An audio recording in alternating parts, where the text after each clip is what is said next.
Okay, so don't forget, we're looking at MSME Clinic Special Edition 20 must have or must do for you in your various line of businesses. Okay, so business is business, whether it's in production, whether it's in processing, whether it's in service delivery.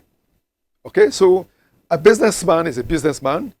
If you look at the equation, you can also call them entrepreneurs. And today, MSMEs, micro, small, medium enterprises, defined how we should go.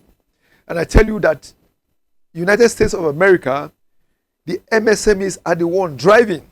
So today, you have MSMEs, growing even bigger than nations. Facebook, for example. Talking about people like Elon Musk, okay, of Tesla, and all those other technologies that is putting in place. So if a nation is able to enhance its potential, identify the right entrepreneur, give them the necessary environment, they will be able to grow. And the employment that we'll talk about, it is the MSMEs that will create these jobs for the government to become regulators and position themselves to be able to take that tax to benefit. So it's a wonderful ecosystem that if everybody plays its role that it's supposed to play, then everything will work out. In Africa, we often want to rely on government for all the things. We want government to provide employment. We want government to, to put up industry. Just ginger the entrepreneurs, ginger the MSMEs to do the right thing. Give them the resources at the time they need it. Bring up the banking sector to be able to provide adequate financing. So, we look at today the 5th items, the things that you must do or you must have. People often, ignore customer feedback. Customer feedback. How are the customer feeling about that product, about that service that you are rendering to them? What are the implications of ignoring your customer feedback? There are quite a number of them. Ignoring your customer feedback can lead to dissatisfaction. A customer uses your product and he wants to talk to you that, look, the last product I used had this defect and you're not listening. What do you think the customer will do? The customer will switch. He will look for a similar competing product that will be able to have a feedback and have a listening ear to those complaints for that customer to be able to, get that desired satisfaction that he's talking about. Customer feedback, very important. Okay, so dissatisfaction can arise, then this will reduce loyalty. The moment a customer is dissatisfied and you are not attending to that customer, so brand loyalty sets in. He looks for that alternative product at the end of the day, and that will eventually lead to loss of business. Don't forget, the reason you set up that enterprise is to attract more clients. Okay?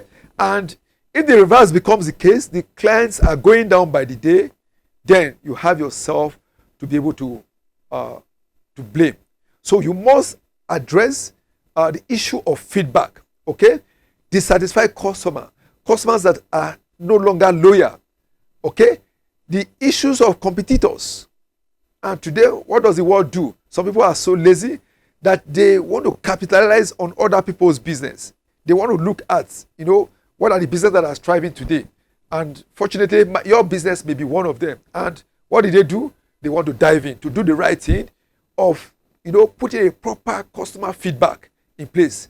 So it prevents you from identifying areas of improvement and adapting to market at the end of the day.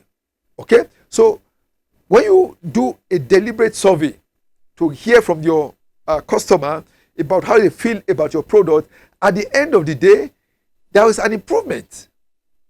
There's an improvement of what you are currently doing, because customers are telling you that, look, this product, we don't like the aroma. Why don't you make it this way?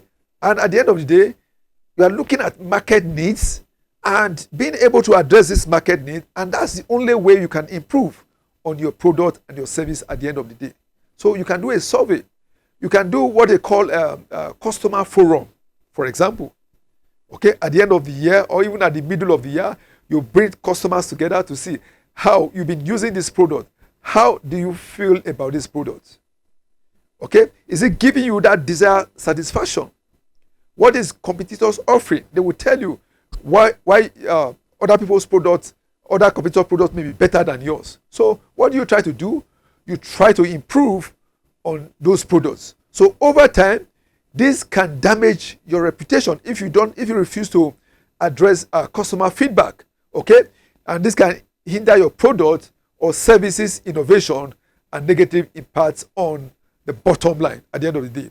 Don't forget, the reason why you are in business is to make money. And all this must have are the things that you need to put in place. Is smiling staff in your front desk, having a good record keeping. And today we're talking about having a good customer feedback mechanism. Okay, sometimes there's something called mystery shoppers. Okay, mystery shoppers have to do with the fact that you send unmarked people to go and assess your business to see how your staff will react. Okay, you go to the field to carry out a deliberate survey to see how are the customer feeling about your product. They can also give you a positive feedback to say, look, if you do this, if you do that, I mean, as simple as changing your color. Colors are something that are peculiar to nations, for example, right now. Okay, you may be using a particular color that is offensive, and who is a person that will give you that feedback? Is that customer, that client that is regarded as a king. So as we recognize the king today of your business, get that appropriate feedback from him or her, and at the end of the day, your business will be better for it. So we've talked about having the fifth one, which has to do with excellent customer service, and I believe that your business will be better for it at the end of the day. Thank you, and do follow us on all our social media.